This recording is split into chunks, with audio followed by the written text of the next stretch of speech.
இன்றைக்கி ஃப்ரைடே 8:30 போலே day start ஆகிடுச்சு. ஸோ இன்றைக்கி ரொம்ப நாளுக்கு அப்புறம் பூஜை பண்ண மாதிரி இருந்துச்சு.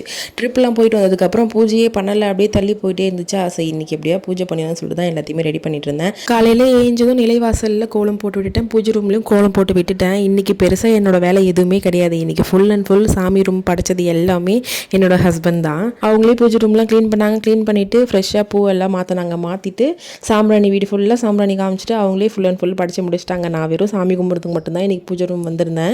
இன்றைக்கி டே கொஞ்சம் ஃப்ரீயாகவே போச்சு. ஸோ எல்லா வேலையும் அவங்களே முடிச்சுட்டு போயிட்டாங்களா. எனக்கு எந்த வேலையுமே கிடையாது.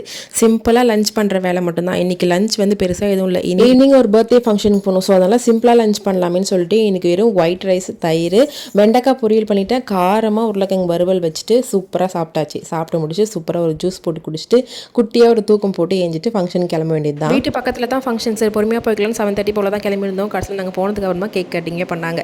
ஸோ போனதுக்கப்புறம் ஃபங்க்ஷன் அட்டன் பண்ணிவிட்டு அங்கேயே சாப்பிட்டுட்டு வீட்டுக்கு வரதுக்கு 10:30 போல் ஆயிடுச்சு. இனி இப்படியே போயிடுச்சு. சேனலை மறக்காமல் சப்ஸ்கிரைப் பண்ணி வச்சுக்கோங்க. நாளைக்கு வீடியோவில் பார்க்கலாம்.